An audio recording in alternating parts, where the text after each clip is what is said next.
takovýhle poděkování od takovýchhle cizích lidí nás hřeje usednička. Rádi byste ne došli od vás, ale viděli byste po náš napas a poděkovat těm lidem. Já bych chtěl ještě jednou všem poděkovat, kteří se na to připravili, kteří se na tom podíleli, protože tomu věnovali spoustu osobního času, někteří i spoustu svých vlastních finančních prostředků. Takže měli byste se uvědomit, že nás čekalo spoustu práce a že jsme to nedělali pro sebe, pro 11 bolestů a dělali jsme to pro celou obec. Viděl jsem vás tam odpoledne, když se stanovilo lidí a že ta akce skutečně měla úroveň. To je všechno, co jsem opravdu chtěl nechat. Já jsem se omlouvat a vám, že to tuším, že i vám teda jsem se tam nedostavil z důvodu, že jsem prostě musel pracovat na Moravu a vrátil jsem se v 11:30 v sobotu, takže to jsem se omluvil. Že to byla poměrně nečekaná záležitost, kterou jsem nepočítal a bohužel jsem ji neposledně odříct. Akce samozřejmě byla pěkná, musím ji pochválit, že to bylo dobře udělaný, nechám, že jako opravdu to mělo úroveň a bylo to hezký, lidi se bavili, účastní bylo superový. Určitě jako to, že po vás má momentálně třeba to vyučtování, to není proto, aby se nás samozřejmě otravovali život, ale o tom, aby když třeba po nás přijde auditor, tak aby řekl, ano, bylo to výborně v pořádku, všechno zpracovali, dodali, jak bylo být a není ty akce co dodat. Jo, to je jenom proto, že vlastně zase po nás někdo taky samozřejmě další půjde, že jo. To je jediný důvod, samozřejmě, že čekáme, že nečekáme to, že z těch 100 000 na 80 vrátíme. Nám jasný, že samozřejmě do celého začátku bylo jasný, že ty peníze vyčerpáte, protože samozřejmě bylo je za co vynaložit a nikdo nečeká s tím, že se budou peníze vracet. Ale samozřejmě dle nějakých těch podmínek bylo podmínkou, že nám rozložíte ty doklady, samozřejmě, co se dneska stalo, sice to mělo stát měsíce, ale stalo se to teda aspoň dodatečně a jako dál v těch akci nemám samozřejmě co dodat. Jo, jenom mě třeba zajímalo, mě osobně teda ta finanční stránka té akce, protože vím, že třeba tam ty kluci dělali ve volnu, že jste tam do toho dávali vlastní prostředky, že jste scháněli sponzory, tak mě vlastně zajímalo jenom vůbec to gro té akce jako takový, kolik to ve skutečnosti opravdu stálo a jestli vám třeba jako tomu sportovnímu klubu to něco vrátilo, že ten vynaložený čas. To je jenom to, co mě na tom zajímá, jestli třeba řeknete, ano, stálo nás to 2 měsíce života a přineslo nám to třeba 20 000, jsme schopni za to třeba něco si pořídit, nebo ne, neviděli jsme na tom ani korunu, ale znovu pošla, udělali jsme hezkou zábavu a tím to skončilo.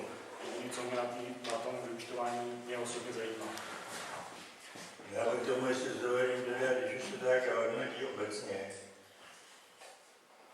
to přineslo fotbalový můj díl, se chtěl zeptat, jestli vůbec mají představu, že budou slavit 100 let. Jo, to je teda nebudu asi, to jedno, ale... To už se mě asi týkat nebude, pane Sokol. Co? To už se mě asi týkat nebude. Ne, já jsem tam k něčemu jinému. Vy máte dospělí, máte žáky a přišli jste o dorost. Jak chcete ještě přežít 10 let? Pane Sokol, už tady nemáme dorost, 40 let. No, když já jsem sem přišel, jak jste měli A mužstvo, B mužstvo, dorost a žáky.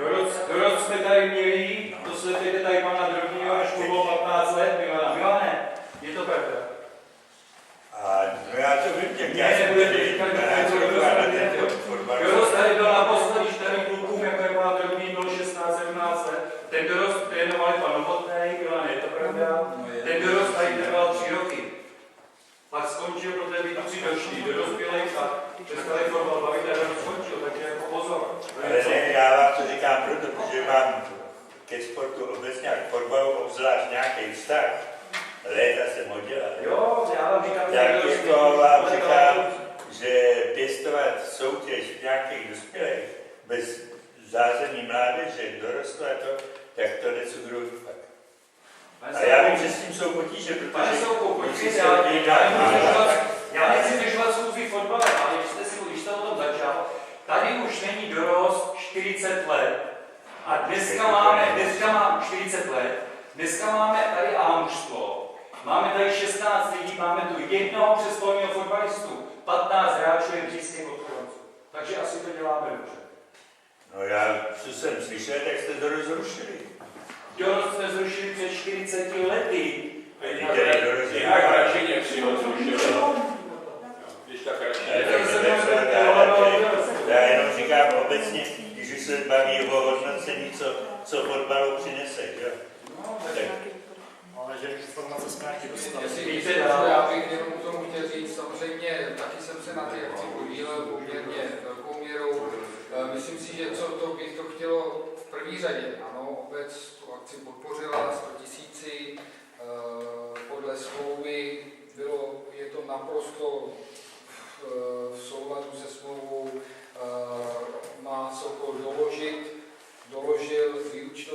akce, že to má souviset s pořádání akcí, to všechno je v pořádku, ale myslím si, že v první řadě jaksi z úst obce má zaznít velký poděkování, protože to byla velmi povedená akce, všichni z toho měli snažený žaludek, přijeli sem skutečně fotbalisti extra třídy a hvězdy, kteří si na nic primadony žádný nehráli. Opravdu to byl zážitek, ten, kdo ten celý den absolvoval až do večera, tak se to podařilo. Samozřejmě Jitka Vaní Procházková říká, že je to úplně jako lehce v mínusu. Myslím si, že ten velký benefit je, že součástí těch příprav samozřejmě byl i nákup materiálu, který tady v Sokolu nebyl a ten nadále teď v tom majetku Sokola zůstává, takže jakýsi výtěžek ty akce tady kladnej je a pozitivní. A když jsme u ty mládeže, samozřejmě pořídili se tam i v rámci toho rozpočtu dresy slavnostní, které samozřejmě zrovna ty mládeži zůstanou, takže jakýsi plusový výtěžek tady je a samozřejmě takovouhle akcí se motivuje vůbec celá ta mládež a tak dále, protože to smysl má a byla to povedená akce a je potřeba poděkovat nejen těm přímo lidem, kteří se tam podíleli, ale i rodinným příslušníkům, protože tam fakt makali celé rodiny a odvedli práci za desítky tisíc. Jo.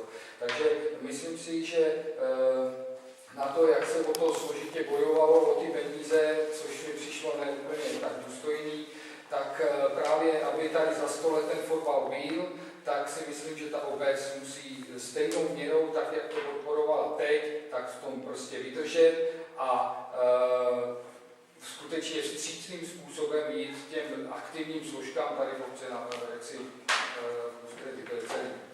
Dobře, takže pojďme k dalšímu bodu teda. Ještě můžu jedno, ještě když jsme u toho hřiště, chceme ho nechat zamykat. Zamykat to určitě není problém, to už jsem vám říkal já dávno. No, teď to připravujeme kompletně celý, jestli tady vám předložíme potom, ale se to zamykat. Jsou tam jenom dvě věci. Samozřejmě nějakým způsobem by bylo dobré, kdybyste se domluvili s hasičem, máme nějaké vzájemné využívání toho hřiště, protože ho používají taky pro svůj sport. A druhá věc, která je nutný zajistit nějaký časově omezený otvírání toho hřiště, proto aby tam samozřejmě mohly děti na to dětské hřiště. Já s tím samozřejmě nemám problém. To bychom právě potřebovali. Odhlásit si ho ráno, ten zaměstnanec, co tady je, odemkne 8, počet málo kdo má čas. To si myslím, že pokud tady ten zaměstnanec bude, tak si myslím, že to problém není. Že? No, a my si ho zamkneme jako večer, jako to není. A hasiči mají svůj klíč, který se tam dostane. Já si myslím, že nějaká součinnost v tom, pokud to bude z naší strany jako v naší moci, tak tam určitě není problém. My jsme chytli, kdo nám to tam ničí zase. Jo. No, a řešili jste to nějak? No, dostal facku. Bohužel ta facka nic nevyřeší, když za týden přijde znovu a dělá to znovu. Tak to naložím a odvezu na policajty. Já jsem tím to slyšel. Bohužel. Asi dvakrát zastaví. Takže pokročíme teda, takže bod 9, projednání a schválení dohody předškolní vzdělávání. Jedná se o dohodu, která se schvaluje každoročně, jedná se o dohodu o vzdělávání našich předškolních dětí v Lečněci. Dohoda se schvaluje každý rok na období 1 roku. Jedná se momentálně o dohodu na vzdělávání 3 dětí. Částka, kterou nás to bude stát, tak je 9 618 korun za jednoho žáka, což znamená teda přepočtu nějakých 29 000 cca za to předškolní vzdělávání. Myslím si, že na té dohodě není víceméně co projednávat. Je to standardní smlouva, který mám uzavřen s rovnící se Straškovem, takže si myslím, že akorát teda dáme hlasovat, kdo je pro. Schváleno.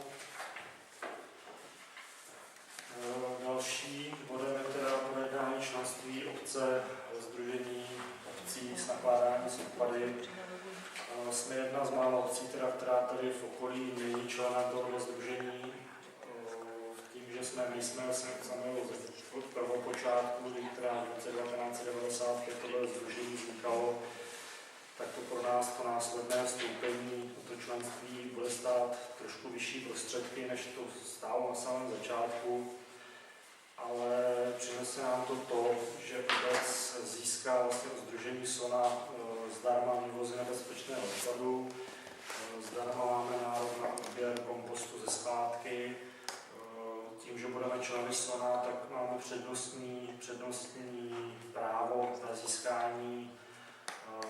dotace, kterou poskytuje SOMO členským obcím ve výši 30 000 korun, který se využívají různým účelem. Já jsem chtěl to teda využít za účelem, že bychom to poskytli sportovcům, že by si vyvěsili reklamu a že by dostali prostředky ve výši 30 000 korun na nějaké fungování.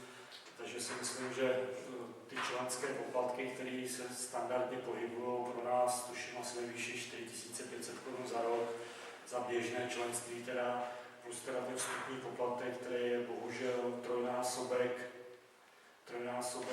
krát 15 korun za občana, takže by to mělo být cca nějakých 1200 krát 15 korun, takže by to bylo nějakých odhadem 18 000 korun. Ten první vstupní poplatek, jo, což jakoby se takhle vypočítává. Jo. Bohužel je to ve stanovách, ty stanovy jsou nahlédnutí, můžeme poskytnout. Posledně jsem je obdržel taky na doraz, ale myslím si, že i ta jakoby částka, že nás to vyjde na 20 000 toho členství, na to vstoupení, ta první částka, tak se nám to v příštím roce všechno vrátí a myslím si, že do budoucna to má perspektivu, co se týče těch úlev, co se týče s tím nakládání s těmi odpadama. Máte k tomu někdo nějakou připomínku? Jestli to musí obec, sportovci to vyvěsit nebudou, protože jako když budete žádat vy, tak to samozřejmě dostanete. Dostane to obec, že? No. Obec ty prostředky může nějak poukázat. Já jsem počítal s tím, že poukážeme sportovcům. Jo, protože já jsem to zjišťovala na základě toho, že jste se asi bavil s panem Pulkretem, tak jsem to zjišťovala a nám to samozřejmě nedají, protože to musí o to žádat jenom obec. Já nevím, já jsem to taky zjistil, samozřejmě vím, že je to poskytnuto obci, ale obec jako samozřejmě tam prostředka může naložit do vlastního uvážení. Takže já bych dal hlasovat, kdo je teda pro, aby se obec teda stala členem sdružení SOMO. Je schváleno. Dále bod 11. Rozpočtové opatření číslo 3.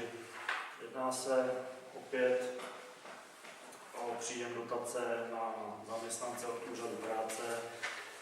Je to účelová dotace, která slouží teda k vyplácení mzdy, úhrada sociálního zdravotního pojištění a tak dále. Jedná se o částku 74 400 korun na straně příjmové a tatáž částka na straně výdajové. Je to víceméně úprava rozpočtu. Takže kdo je pro schválení rozpočtového opatření? Schváleno. Bod 12 už jsme teda projednávali a víceméně to je z programu všechno. Já mám to ještě něco málo do diskuze, které jsem teda nedal do programu. V té diskuzi je teda víceméně zhodnocení fungování nebo to, co se na obci děje nebo neděje po dobu prázdnin.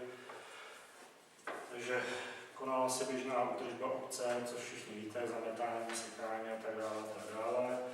Proběhla za cenou zhruba 13 000 korun oprava rozhlasu. Uvidíme, vyzkoušíme, jestli teda ještě někde se nám projeví nějaké nedostatky nebo neprojeví. Myslím si, že už jako nějaký ohlasy mám, že se to teda výrazně zlepšilo místama. Někde to zůstalo asi na podobné úrovni, museli bychom prostě plošně vyměnit všechny ty ampliony, což by nás stálo řádově 80 000. Vyměnili jsme víceméně takové, které ten technik vyhodnotil jako nedostačující, některé teda nefungovaly vůbec, takže se to povyměňovalo. Můžeme za nějakou dobu provést znovu nějaké vyhodnocení, můžeme provést další opravy. Další věc, která se koná, takže... Přibyl někde, nainstalovali se někde něco nového, nebo? Zůstaly stejně rozhlasy, akorát se vyměnili. Akorát že v té jedné ulici se přesunul rozhlas z jednoho konce na druhé. Což způsobilo to, že my absolutně vůbec neslyšíme, že se ani hraje na to špak, že se hlásí. Takže tam příležitostně zase vrátíme. Jo. Takže tam